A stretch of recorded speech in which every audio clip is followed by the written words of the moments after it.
I am Christina Palant, candidate 1245, and today I'll be discussing the issue of cyberbullying in Florida. In my presentation, I will provide the definition of cyberbullying, explain its categories of what counts as cyberbullying, Florida's laws and consequences, and its effect worldwide. Then I will present the solutions that can be done in Florida and how those solutions work in another country. To start off, what is cyberbullying? Cyberbullying is defined according to the highly regarded Oxford Dictionary as the use of information technology to bully a person by sending or posting text messages or images in an intimidating or threatening nature. It can be done on social media, text messaging, video gaming, or any message-based type of technology or app. Right here is a chart from the Cyberbullying Research Center by Patchen, which shows the amount of cyberbullying from 2007 to 2023 has increased by an average of 31.2%. Recently, according to Florida's bullying statistics of 2023 for the socioeconomic condition of the state, quotes that 69% of kids who acknowledged to bullying others at school also admitted to harassing others online. And 83% of students who had experienced cyberbullying in the past 30 days had also experienced it lately at school. These statistics came from a survey done at the Florida Atlantic University. This shows how prevalent cyberbullying has been affecting Florida's school children. Even adults are affected by this issue. According to the Social Media Victims Law Center, a survey of 10,093 adults in the U.S. conducted by the Pew Research Center in September 2020 said that about 41% of U.S. adults have experienced a form of cyberbullying or online harassment. Now, the question is, what is considered cyberbullying? Well, the categories of it by Florida law would include teasing, threats, intimidation, stalking, theft, impersonation, public or private humiliation, harassment, and images sent without permission.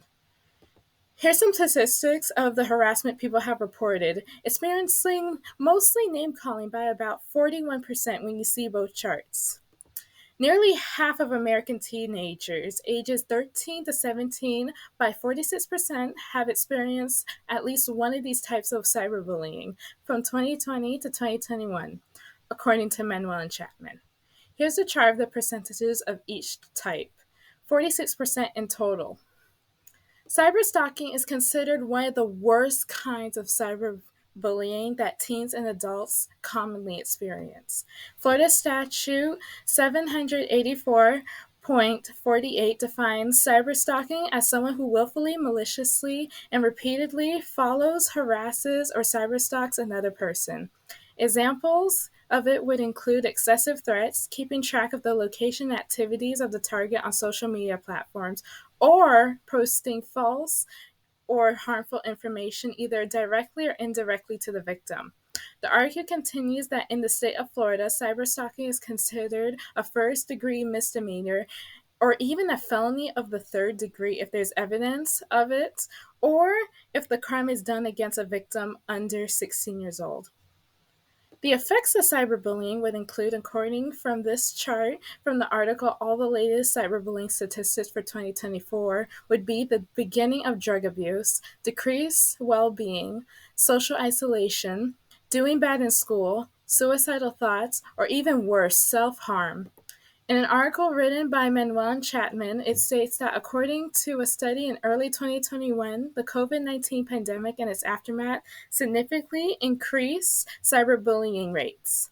This chart depicts that how between 2019 and 2021, cyberbullying went from 17.2% to 22.6% in 2021. And that has only increased from here on out.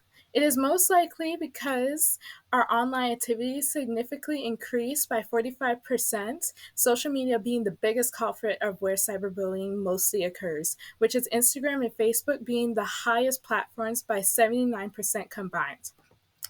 How does the issue look worldwide? Let's take a look at India. According to the National Crime Records Bureau, 50,035 cases of cybercrime were reported in India in the year of 2020, which shows how the 2020 COVID-19 pandemic year had an effect on even India's amount of cyberbullying amongst the youth. Now let's take a look at these two charts, one from 2018 and another of a map showing concentrated areas of cyberbullying in 2023. The first chart shows that India is one of the highest cyberbullying countries by 37% worldwide. Same with the map that shows that cyberbullying is highly concentrated in India by 37%. Now, are there solutions that are possible to solve this problem? My solution is the promotion of apps that help report, prevent, and reduce cyberbullying. The problem with cyberbullying is that not a lot of people know how to report it or some signs of it. So promoting these types of apps will help educate children and adults of cyberbullying and how to deal with it. The apps I will mention will be Rethink by Trisha Prabhu, the Bully Button app, No Bullying app, and the National Cybercrime Reporting Portal of India. First off, one of the better known apps that was presented on Shark Tank is the Rethink app made by Trisha Prabhu in 2013. How the app works is when someone types a comment before it gets posted, the app has a technology that detects if there's any hurtful or inappropriate language in the comment beforehand, so the user has a chance to rethink their message before they post it, which prevents cyberbullying. The app tested by Prabhu had a 93% success rate, and it reached 193 nations. According to Common Sense Media, it said that the pop-up reminders remind children to think before they post, develop empathy, which makes it a powerful tool. However, its one con is that sometimes the technology cannot catch all unkind words, which is a fault in the app that needs to be improved. But it is a good concept to stop cyberbullying and teach children the impact of the words. Another app is the Bully Button app that is for reporting cyberbullying. According to bullybutton.com, it is comprised of a comprehensive event alerting framework specialized with an effortless reporting generator. This helps children privately report if they or someone else has run into a cyberbullying situation. It has been used to report to parent and school authority and can swiftly deal with the situation. It also helps children no longer become the bystander and take initiative to help themselves and others without the cyberbullying knowing. Incorporating this app in Florida middle school and high schools would really help with one of cyberbullying's problems of not being reported. The last app would be the No Bullying app, which provides a framework for parents, teachers, and caregivers to talk to young people about cyberbullying and how to spot it. It is an educational tool for cyberbullying awareness, which teaches people of all ages to get tips and guides how to safely use social media and how to prevent themselves from becoming a victim. This app is free and helps reduce cyberbullying by allowing people to be aware of it. This is like the Rethink Ed app that Broward County uses to teach social and emotional learning. In other words, SEL. Therefore, no bullying could definitely work for Florida. In India, they use the National Cybercrime Reporting Portal.